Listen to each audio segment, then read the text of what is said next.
Et pour commencer, un barrage, et pas des moindres, puisqu'il atteindra, lorsqu'il sera fini, la hauteur totale de 240 mètres, 30 mètres de plus que la tour Montparnasse. Sur ce chantier gigantesque, les ingénieurs sont français et italiens, mais les 5000 ouvriers sont chinois. Voici le barrage d'Ertan, en Chine.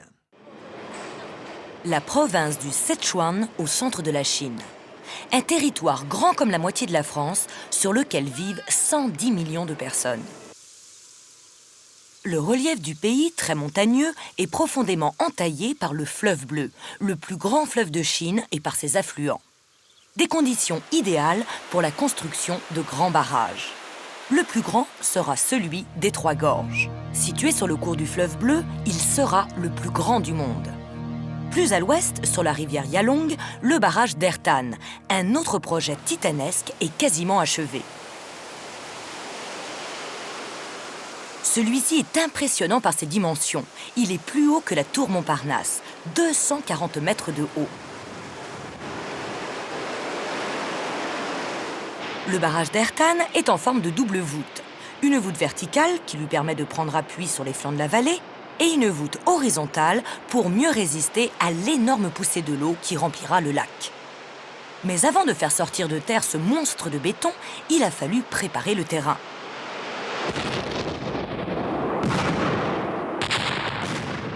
Pendant 4 ans, des explosions ont secoué la montagne. En effet, on a commencé par construire 2 tunnels de dérivation. Les eaux du Yalong ont été déviées par 2 barrages de terre. Le lit principal a alors été asséché pour construire les fondations du barrage. On voit bien ici les extrémités des 2 tunnels de dérivation qui sont aujourd'hui asséchés.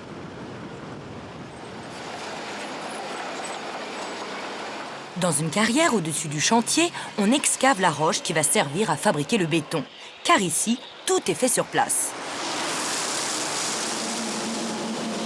Pour achever ce gigantesque mur, il faudra utiliser au total 4 millions de mètres cubes de béton, l'équivalent de 2000 piscines olympiques remplies à bloc.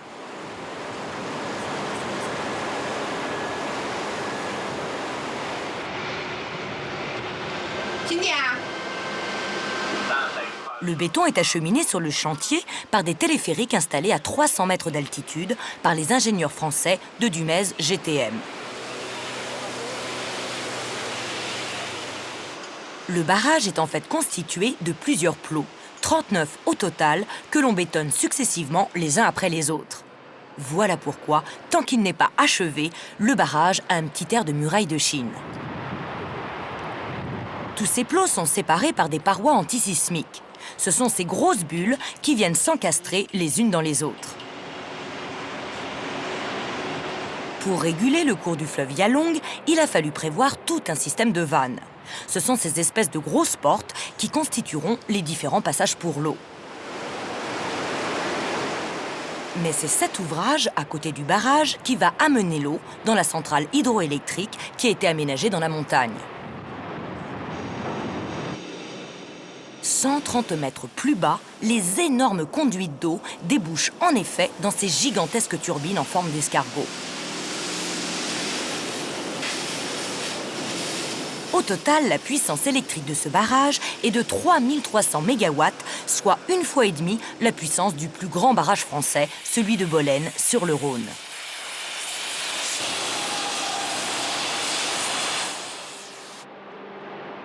Les travaux se poursuivent jour et nuit.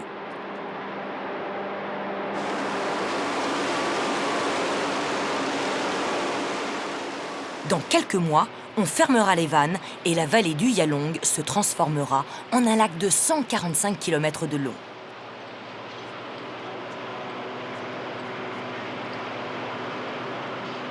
Pour reloger les habitants de la vallée noyée, les Chinois ont construit cette ville nouvelle en aval du barrage. Mais la plupart des personnes à déplacer sont des paysans qui vont perdre leurs terres après l'inondation de la vallée.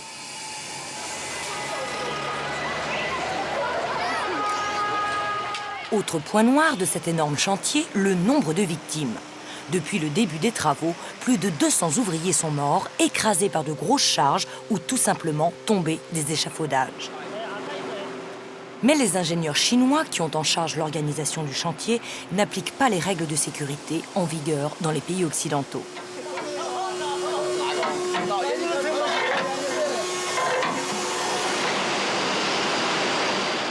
Pourtant, ce barrage était nécessaire. Il permettra de fournir de l'énergie à des millions de personnes. Et surtout, il demeure une des solutions les moins polluantes pour produire de l'énergie. Ce barrage a quand même un coût terrible, 200 victimes. Un chantier c'est dangereux, sauf si l'on respecte des règles de sécurité draconiennes. Et on peut prendre l'exemple de la Tour Eiffel, dont la construction, il y a un siècle, n'avait provoqué aucun accident mortel. Face aux fortes tempêtes, comme celle de décembre 99, ou aux inondations comme celle du Gard, nos maisons modernes montrent leurs limites. Les maisons d'autrefois étaient-elles plus solides que les nôtres? Est-il possible de concevoir des maisons plus résistantes à ces catastrophes? Enquête chez les scientifiques du bâtiment. Direction le CSTB de Nantes, où se trouve la plus grande soufflerie climatique du monde. Un laboratoire où l'on recrée à volonté les pires colères du vent et des pluies torrentielles. Démonstration. Dans cette salle de contrôle, on va simuler une tempête de vent sur une toiture traditionnelle posée dans les règles de l'art. Allez, on lance la soufflerie, Jacques. Les ventilateurs peuvent générer un vent dépassant 200 km/h. Début du test. Le vent monte à 130 km/h. Résultat, les tuiles vibrent, mais le toit reste intact.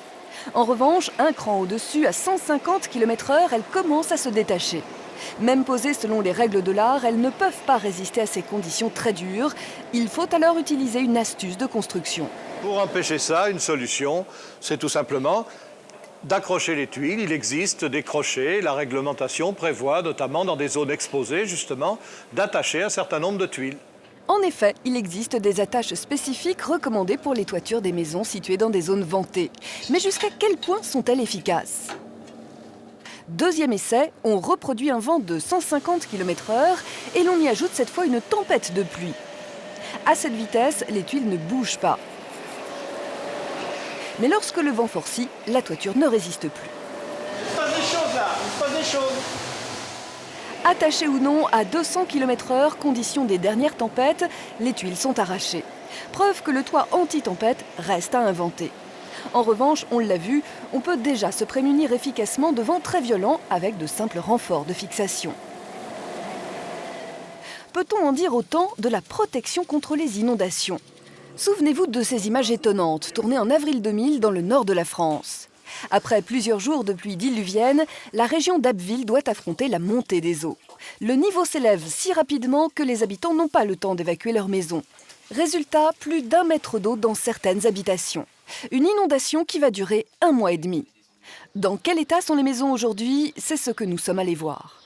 Alors je vais vous faire voir jusqu'où l'eau a monté. Ça a monté jusqu'ici. Ça a fait beaucoup de dégâts. La première fois qu'on est revenu avec mon mari, c'était très triste à voir. Maintenant, je vais vous faire voir les fissures qu'il y a dans cette pièce, comme un peu les dégâts qu'il y a un peu partout. Ici, ça redescend. Et les carrelages ont dû se soulever. Là, vous voyez, c'est fissuré et puis c'est creux. Si aujourd'hui la maison est sèche, cela ne signifie pas qu'elle soit hors de danger. Car l'eau s'est complètement infiltrée dans les murs et les fondations. La maison est fabriquée avec du plâtre et du torchis, des produits très économiques utilisés au début du siècle pour la construction d'une cité ouvrière. Aurait-elle mieux résisté avec d'autres matériaux? Et lesquels? Direction le Centre scientifique et technique de la construction, où l'on teste justement les différents matériaux. Sur ce mur, 5 types de pierres. Pour tester leur taux d'absorption, on effectue des mesures de capillarité. Première expérience sur une pierre en tuffeau, un matériau utilisé dans la restauration. Après avoir rempli ce tuyau d'eau colorée, on peut constater qu'en 1 minute, il a absorbé 1 millilitre d'eau. La pierre est donc très poreuse et peu résistante à l'eau. Deuxième expérience avec une pierre savonnière utilisée fréquemment en construction. Celle-ci boit dans le même temps 10 fois moins d'eau que la pierre en tuffeau. C'est apparemment la meilleure parade contre les inondations, mais ça ne suffit pas. Le second type de pierre qui est effectivement moins poreux pourrait être préféré pour la construction en zone inondable, mais il existe beaucoup d'autres paramètres qui vont influencer finalement la qualité du bâtiment et le fait qu'il puisse être ou non construit en zone inondable. Ainsi, à Abbeville, l'autre facteur majeur des dégâts ne se trouve pas dans les matériaux des maisons, mais dans le sol sur lequel on les a construits. Un sol qui, une fois inondé, se dérobe littéralement sous les fondations.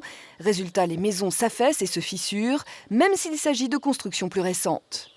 Les anciennes maisons d'Abbeville qui ont été inondées avaient été pour beaucoup des maisons bricolées, si vous voulez, rafistolées, avec des matériaux bon marché. Celles-ci ont très mal résisté, bien sûr. Et puis, le deuxième type de maisons sont des maisons modernes, où on voit que certains matériaux modernes ne résistent pas non plus beaucoup mieux. Par exemple, les planchers flottants. Alors, on peut réfléchir à la méthode de construction, éventuellement. Manifestement, et même dans ces zones à risque, on n'a donc pas utilisé les meilleurs matériaux pour prévenir le danger. Chose que l'on savait pourtant faire dans le passé. Témoin cette demeure du Moyen-Âge qui a subi plusieurs inondations au fil des siècles. C'était une maison noble dont tout le rez-de-chaussée était occupé par des marchands. On sait que cette maison a résisté à plusieurs inondations, d'une part parce qu'elle est toujours en élévation, n'est-ce pas? Et de plus parce qu'on a retrouvé 3 niveaux de sol qui attestent qu'au cours des siècles, il a fallu remonter systématiquement le niveau d'occupation en fonction de la montée des eaux. Et ce qui est exceptionnel, c'est que c'est un édifice civil qui nous est parvenu jusqu'ici, alors que du Moyen-Âge, il ne reste le plus souvent que des églises et des châteaux. Effectivement, les églises étaient construites pour durer des siècles. Ce qui n'est pas le cas d'une maison actuelle. Les familles déménagent plus souvent et donnent moins d'importance qu'autrefois à l'habitat. Les constructeurs industriels de maisons, comme celle-ci, garantissent la construction pour la durée d'une vie seulement. Alors, pourquoi ne pas faire des maisons plus résistantes? Techniquement, aujourd'hui, on a les moyens de construire des édifices très solides qui résistent à l'eau, notamment, les barrages, les tunnels. Le tunnel sous la Manche en est un bel exemple, bien sûr. Mais en ce qui concerne l'habitat, on ne va pas consacrer, c'est évident, des sommes colossales pour construire des édifices qui servent à une génération, voire 2 au gros maximum. Les technologies existeraient donc pour prévenir presque tous les risques naturels. Mais elles ne seraient pas viables économiquement. On sait ainsi construire de superbes villas sur pilotis très adaptées aux zones inondables. Mais cela a un prix que la société accepte rarement de financer. Et oui, on en revient toujours à ce constat simple. Plus c'est solide, plus c'est cher. Quelque chose qui ne coûte pas cher, en revanche, c'est l'information. Beaucoup de foyers ayant fait construire ou ayant acheté des maisons dans une zone inondable ne savaient pas que celle-ci l'était. De ce côté-ci, il y a encore des efforts à faire. Ils ont été en bois, puis en pierre, en fer et enfin en béton. Voici aujourd'hui le premier des ponts du 3e millénaire. Il est construit dans un matériau d'une souplesse et d'une résistance à toute épreuve, le plastique. Reportage de E = M6. D'une rive à l'autre, très tôt, les hommes ont jeté des ponts par-dessus des vallées et des cours d'eau. Du pont du Gard au grand pont suspendu édifié au 19e et au 20e siècle, on retrouve un peu partout sur la planète ces ouvrages d'art souvent impressionnants.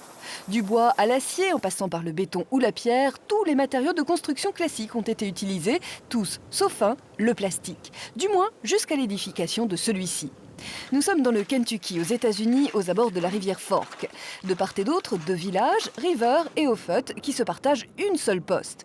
Conséquence, pour envoyer une lettre avant la construction du pont, il fallait 3/4 d'heure de voiture aux habitants d'Offutt.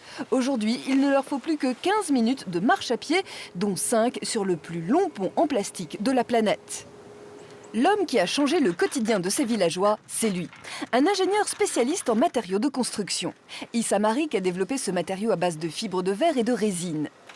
Et oui, il ne s'agit pas exactement de plastique, mais de composite. Ses avantages, le composite est plus solide que le bois, plus léger que l'acier et surtout, il ne rouille pas. La preuve ici, seules les parties en acier sont rouillées. Vous voyez en particulier ici la rouille qui commence à se former. Avec le temps, dans beaucoup d'années, cela pourrait devenir très sérieux si l'on n'y fait pas attention. Ce qu'on va faire, c'est nettoyer ça, le repeindre pour que cela tienne plus longtemps. Mais on n'a pas besoin de faire ça avec le composite. Lui va rester intact malgré les années. Dans leur laboratoire de l'Université du Kentucky, Issa Marik et ses étudiants mettent ce matériau à dure épreuve. Ils lui appliquent des tensions bien supérieures à celles que subissent les éléments du pont. Leur but, aller jusqu'à la rupture du composite pour connaître les limites. Verdict, au final, il s'agit de l'un des matériaux de construction parmi les plus solides de la planète. Seul l'acier fait un peu mieux. Quoi qu'il en soit, nous n'utilisons pas ce matériau que pour sa résistance, mais avant tout pour d'autres qualités comme son pouvoir anti-corrosion et sa légèreté. Mais surtout, il absorbe très bien les ondes sismiques. Absorber les ondes, voilà un fabuleux pouvoir. Regardez sur cette simulation. Soumis à un tremblement de terre très violent, ces ponts en composite se déforment mais ne cassent pas. Démonstration en direct dans le parc national Daniel Boone, où trône la toute première passerelle en plastique de l'histoire. Issa Marik nous le promet, même un régiment marchant ou pas cadencé ne pourrait provoquer son effondrement. Vous pouvez bien sûr sauter et faire tout ce que vous voulez sur cette passerelle. Même s'il y avait des gens partout le long du pont qui s'amusaient à sauter en cadence le plus fort possible, il ne se passerait strictement rien.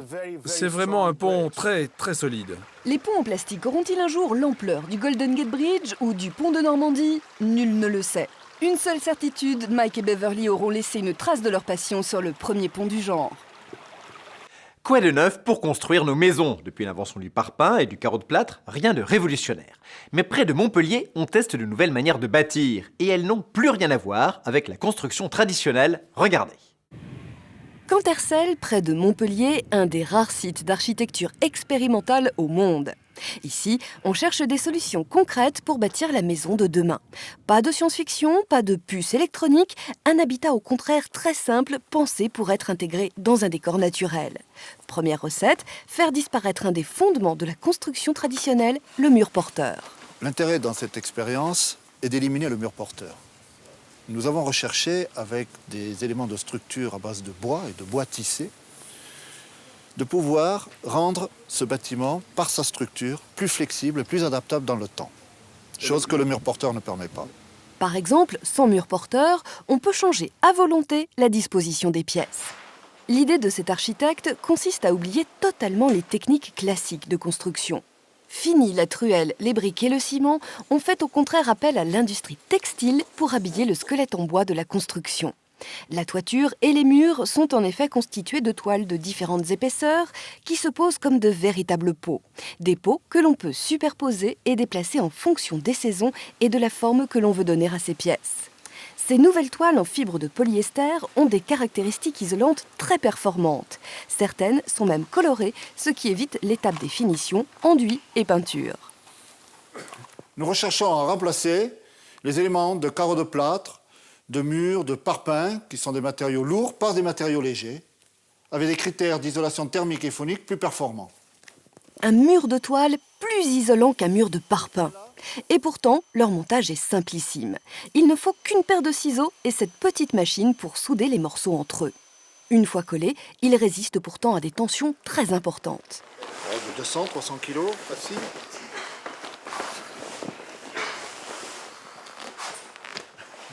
Et si vous doutez encore de la solidité de ce matériau, regardez. Direction la toiture. Évidemment, elle aussi est en toile. On peut monter dessus pour l'entretien des toitures. C'est d'une tension qui est similaire à celle d'une dalle de béton. Ça reste souple, mais ça ne se déforme pas. C'est solide, résistant, mais que se passe-t-il en cas d'incendie? Aujourd'hui, on teste le comportement au feu d'un nouveau matériau isolant destiné à être injecté en sandwich entre deux toiles. Ce matériau, l'Isofloc, est constitué principalement de papier journal recyclé et broyé.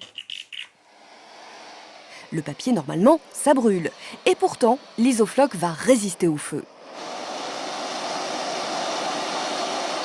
On enlève la flamme. Ça s'éteint. Et en plus, je peux le toucher tout de suite. C'est pas chaud. À Cantercelles, on bâtit donc de petites structures pilotes où l'on teste diverses solutions. Peut-être l'une de celles-ci bouleversera-t-elle un jour notre conception de la maison. Il est vrai que quand on parle construction, on imagine tout de suite un maçon avec des briques et des parpaings en train de monter un mur. Mais cette image est de moins en moins vraie. Vous allez découvrir comment, aujourd'hui, on construit un immeuble de bureau dans une grande ville. Éléments préfabriqués, moulage, il est peut-être plus juste de parler non plus de construction, mais d'assemblage d'un immeuble. Comment ça marche ? Ça y est, les premiers coups de pelle ont été donnés. Sur ce terrain, dans un peu plus d'1 an, il y aura 25 000 m² de bureaux avec 600 places de parking. Oh là là, ma petite dame, qu'est-ce que vous faites là? Faut pas rester. Vous savez pas lire? Mais non, mais c'est parce que c'est pour la télé, c'est E égale M6, vous savez, on vient pour le reportage. C'est la télévision. M6. Oui. Eh ben, ça change tout. Eh oui. Bienvenue sur le chantier. Alors oui, la petite visite guidée, avant tout. Ah oui, la sécurité avant tout. Oui. C'est quoi ça? Bah c'est pour le son. Ah, faut mettre un casque, hein. Oui. Il faut vous raser, mon vieux, hein. Allez. Ma petite dame, t'allais mettre un casque aussi. Voilà. Ah, merci. C'est la télévision. Suivez-moi. Attention, ça glisse un peu. Oui, bah on vous, Alors, voilà. oh là, on vous suit. Attention. Voilà l'immeuble. Oui, enfin l'emplacement du futur immeuble. Et oui, car pour l'instant, il n'y a qu'un énorme trou. C'est là que l'on mettra les parkings. Mais si les pelles mécaniques creusent profondément, c'est aussi pour atteindre des couches géologiques favorables, moins meubles que le sol. Ainsi, les fondations prendront leur assise sur un support stable. Bon, maintenant, ce qui nous intéresserait, ce serait de voir l'évolution des travaux sur plusieurs mois. Je m'en occupe. Je prends des photos souvenirs. Allez. Oui, mais non, c'est pas moi qu'il faut photographier. Oh, c'est tellement joli. Oui, bon, d'accord. Maintenant, vous restez là, vous prenez une photo du chantier par mois et vous ne bougez plus. À bientôt. Une fois les fondations terminées, tout va très vite. L'immeuble pousse comme un champignon. 8 mois plus tard, les travaux ont bien avancé. Vous êtes là? Oui, oui. Bonjour. Bonjour. Je peux bouger? Mais oui. Merci beaucoup. Et me raser. C'est ça. Si l'immeuble a poussé aussi vite, c'est grâce à l'élément principal des bâtiments modernes, le béton. Ici, en une journée, les bétonnières en amènent 180 m³ qui sont aussitôt coulés sur place. Pour poser l'équivalent en parpaing, il faudrait une armée d'ouvriers. Et c'est du béton. Le béton, c'est un mélange de sable, de ciment, d'eau. Et des graviers. Eh oui, et du gravier. Mais n'oublions pas les tiges d'acier qui sont au cœur de toutes les parois de béton. Elles forment le squelette de l'édifice. Le béton armé est ainsi rigidifié, il peut se déformer sans se briser. Sans cette armature de fer, l'immeuble se fissurerait en quelques années. Les ouvriers fabriquent la plupart des éléments en béton sur place grâce à des moules. Exemple, les poteaux, les poutres, mais surtout les murs avec des trous pour les emplacements des portes et des fenêtres. Mais sur ce chantier, pour gagner de la place et du temps, ils utilisent aussi des éléments préfabriqués comme ces dalles de plancher. Éléments qui sont assemblés à la manière d'un jeu de construction. Les étages sont tour à tour construits sur le même modèle. Et pour cela, les outils essentiels de tout chantier de cette taille, ce sont les grues de 60 mètres de haut. Elles peuvent aller chercher et déposer en n'importe quel point du chantier des charges allant jusqu'à 15 tonnes. Pour empêcher toute collision, leur mouvement est contrôlé par un ordinateur.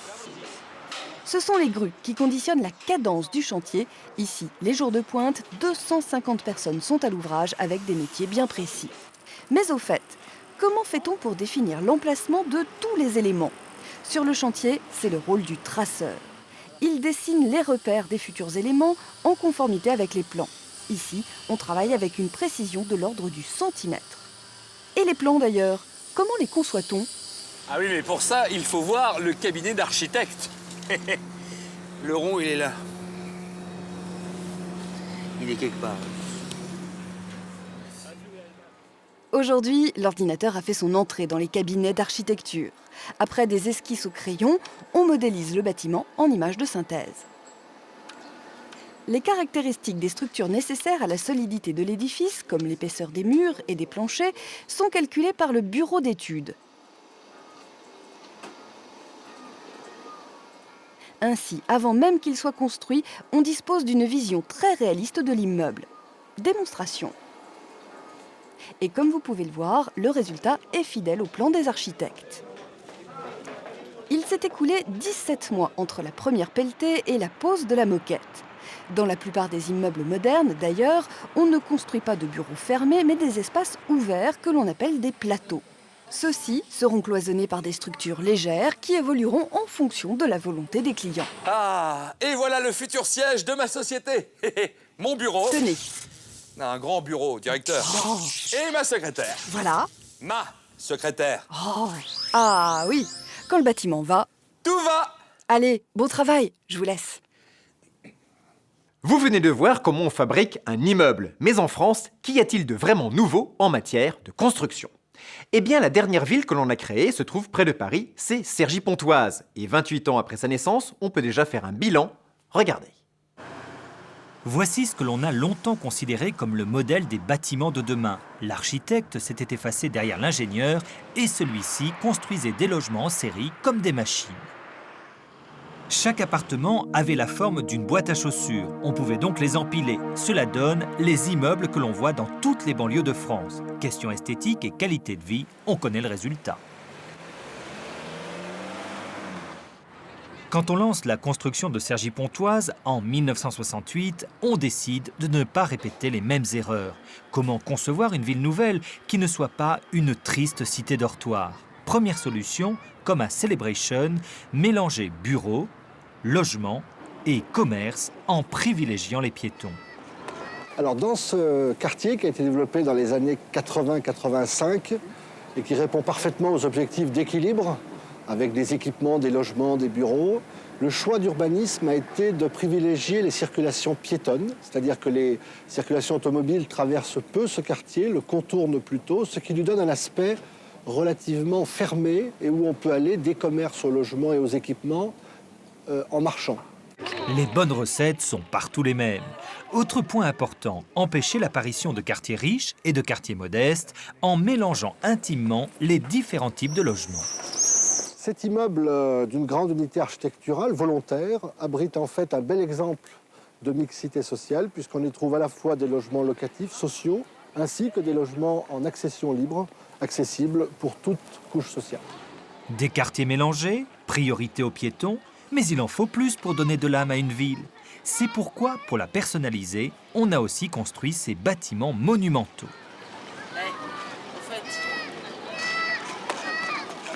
Alors, Cergy-Pontoise, une réussite en matière d'urbanisme ? Pas tout à fait. Des erreurs ont été commises, comme cet autre quartier piétonnier que l'on a construit, lui, sur une dalle surélevée. Un choix qui génère deux sortes d'inconvénients.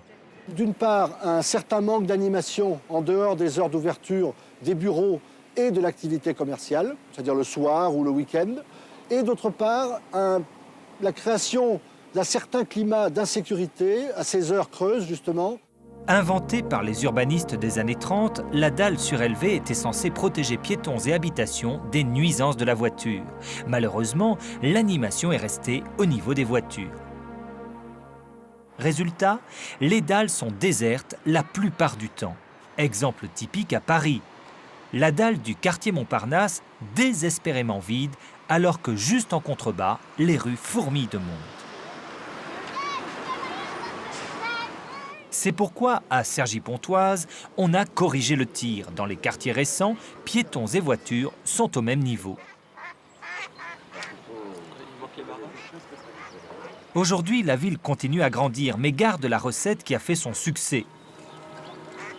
Au lieu de n'avoir qu'un seul centre actif, avec tout autour des quartiers dortoirs s'agrandissant sans cesse, Cergy-Pontoise pousse par quartiers autonomes, chacun ayant une zone d'activité et de commerce et des habitations.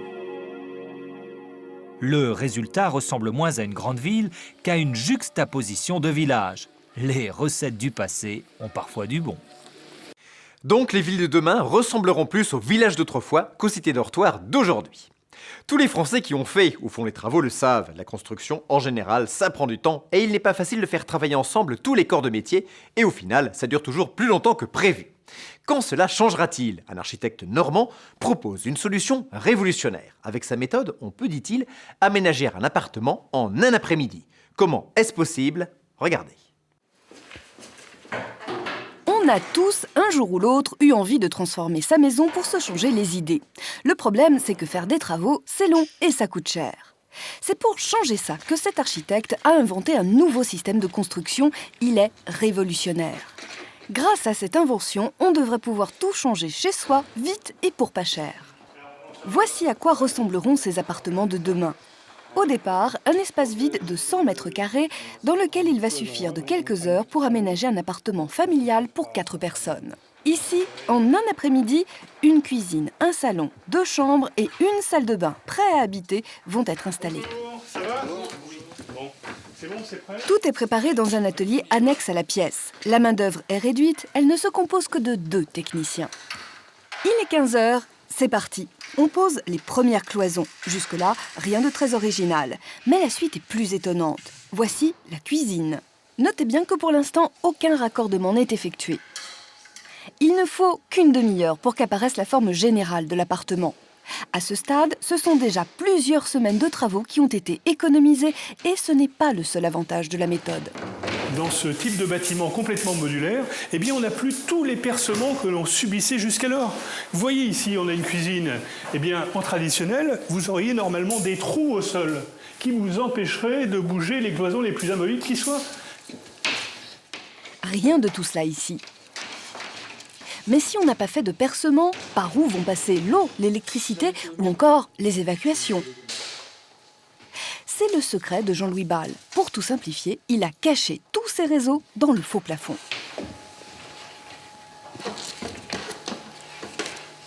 Contrairement à une installation électrique classique, où tout est centralisé dans une vraie technique d'étage, par exemple, dans un local technique, là on a une installation rudimentairement simple et surtout entièrement préparée à l'avance. En effet, vous avez par exemple un rail de puissance électrique complètement préfabriqué qui permet de transporter l'énergie dont on a besoin. Et ici, à côté, vous avez 2 fibres optiques qui vous permettent de transporter toutes les applications multimédia dont on peut avoir besoin. Et pour l'eau, c'est pareil, tout passe par le faux plafond. L'alimentation et l'évacuation. Mais évacuer de l'eau par le haut, ce n'est pas naturel. Alors là aussi, il y a un truc. Là, il faut passer par ici. Et auquel cas, on va apercevoir un aspirateur un peu spécial qui va nous permettre d'aspirer et de créer le vide dans des canalisations que l'on aperçoit là-bas. Et qui va nous permettre donc d'aspirer les toilettes, les blocs sanitaires, la cuisine, enfin tout ce dont on a besoin d'évacuer dans une maison ou dans un appartement. Ensuite, c'est tout simple. Il suffit d'une colonne équipée de tuyaux pour raccorder la cuisine. En moins de 5 minutes, l'installation est réalisée, de quoi faire pâlir un plombier. Un simple clic et regardez, l'eau coule déjà. L'étape suivante, c'est la salle de bain. Là encore, le lavabo et la baignoire vont être simplement branchés à une colonne principale qui amène et évacue l'eau par le plafond. À 16h30, la maison est quasiment terminée, l'électricité et même le chauffage fonctionnent. Mais qui va se loger ici ? Quel est le vrai intérêt d'une maison modulable ? Ce logement flexible pourrait être utilisé, par exemple, dans l'hôtellerie, où l'hôtelier pourrait louer un jour une surface de 15 mètres carrés pour une personne célibataire avec une toute petite salle de bain, avec des besoins, somme toute, assez réduits. Et puis, le lendemain, avoir une surface beaucoup plus importante pour recevoir, par exemple, un couple avec des enfants. On est dans une civilisation où tout bouge. On doit s'adapter de façon instantanée dans sa vie de tous les jours, dans son travail. Et là, en ce moment, on est en train de vivre une mutation du bâtiment qui passe d'un état statique à une ère de la mobilité. Une mobilité qui pourrait même nous contraindre à transformer des appartements en bureaux et vice-versa. Ici, rien de plus facile. En 10 minutes, on peut convertir notre appartement tout neuf en 2 bureaux parfaitement fonctionnels. Il a suffi de déplacer une cloison et de modifier l'emplacement de quelques prises électriques. C'est une révolution. Avec ce système, on peut presque changer de maison, comme de chemise. Impressionnant. Évidemment, il faut préférer les cloisons préfabriquées aux murs de briques et à l'enduit traditionnel. Pour détruire une barre à HLM, un mot, c'est le dynamitage qui a été retenu. Comment parvient-on à faire exploser un bâtiment aussi vaste sans provoquer de dégâts sur les constructions situées aux abords immédiats? E=M6 a suivi les préparatifs de cette opération toujours très délicate et au cours de laquelle, justement, tout ne se passe pas toujours comme prévu. Dimanche 10 mars, la caravelle Chenonceau de Meaux vit ses derniers instants.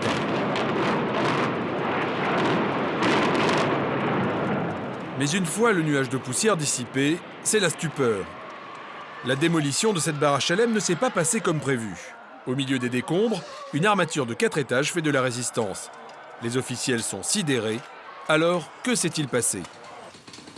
L'opération a pourtant été soigneusement réglée. Pendant 2 mois, une équipe de spécialistes a préparé le dynamitage de ce bâtiment construit dans les années 60. E=M6 l'a suivi. Tout a commencé par l'affaiblissement de l'édifice. 40% des murs porteurs ont été réduits à l'état de gravat. Cet affaiblissement ne concernait pas les 10 étages de l'immeuble, mais seuls 4 d'entre eux soigneusement choisis. Le jour J, ces étages céderont les premiers, provoquant un effondrement de l'immeuble sur lui-même. C'est la technique du foudroyage intégral. Donc les éléments viennent s'écraser les uns sur les autres et les premiers étages, donc le rez-de-chaussée, le premier, deuxième, troisième, commencent à devenir des morceaux de béton et fait matelas par rapport aux étages du haut. C'est comme un château de cartes. C'est comme un château de cartes, exactement, où on vient le taper par le bas et tout s'écroule sur lui-même. Les explosifs ne sont pas choisis au hasard.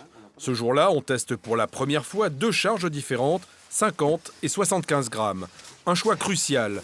La dynamite doit juste souffler le pilier sans endommager les alentours.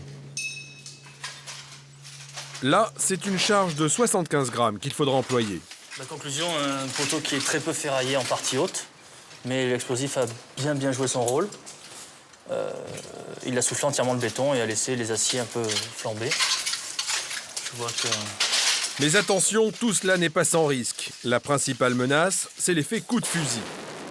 Regardez cette image au ralenti, le pilier de béton est bien pulvérisé, mais des éclats sont projetés à la vitesse d'une balle d'arme à feu. Conclusion, des protections sont indispensables. Rendez-vous la veille du tir, 1 mois plus tard. Samedi 9 mars, les ouvriers ont 24 heures pour assurer les finitions. Les piliers qui seront minés sont entourés de grillages, puis d'un tissu ultra résistant, du géotextile. En apparence, cela semble léger, mais c'est très efficace. Ça laissera passer toute la pression de gaz due à l'explosif et ça empêchera les morceaux de béton de partir. Donc le grillage empêche les gros morceaux de béton de partir et le géotextile empêche les petits morceaux de partir, ceux qui vont loin et qui risquent d'abîmer les façades. Les derniers bâtons de dynamite, ceux-là même qu'on avait testés 1 mois auparavant, sont mis en place. Mais pas question pour l'instant de les relier à un détonateur. Ce serait trop dangereux, alors que pour l'instant, le quartier n'a pas été évacué. Pendant ce temps, pour protéger les constructions situées juste à côté, une pelleteuse creuse un fossé et, avec la terre récupérée, érige un mur de terre.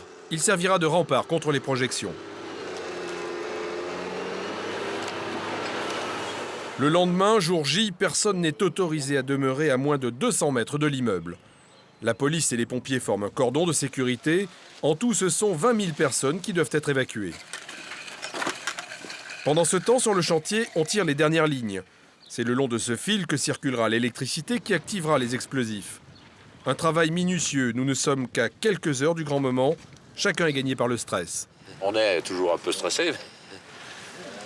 Bon, c'est aussi notre métier de gérer ces choses-là. Et s'il y a plusieurs lignes, c'est tout simplement parce que les explosifs ne vont pas partir tous en même temps. Pour certains, il faut retarder le signal électrique de quelques secondes. On va faire tomber le bâtiment en 3 parties. Donc d'abord le bout des ailes qui vont tomber dans les 2 premières secondes. Ensuite la partie centrale des ailes au bout de 2 secondes. Et enfin le noyau central au bout de 4 secondes. Alors en l'espace de 5 secondes et demie, on va avoir 1800 charges qui vont exploser et environ 300 kg d'explosifs. 15h30, l'artificier se tient prêt. Le public se rue pour assister au spectacle. Le maire va bientôt donner le coup d'envoi. 3, 2, 1, 0.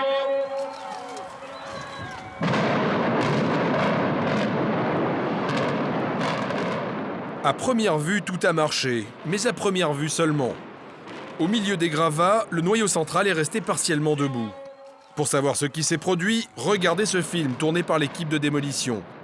Au départ, tout se déroule comme prévu, mais le noyau, lui, ne s'effondre pas complètement. Explication. On a eu le noyau central qui est très très costaud et qui a été maintenu par les ailes qui étaient sur le côté. Donc toutes les charges sont parties, il ne reste que les étages qui n'étaient pas minés. Finalement, rien de grave, une pelle à grands bras finira le travail. L'important, c'est qu'il n'y ait aucun dégât aux alentours. Reste la démonstration que la démolition n'est pas une science exacte. Spectaculaire! Maintenant que vous en savez plus sur les secrets de nos architectes, saurez-vous répondre aux questions de notre quiz? À très bientôt!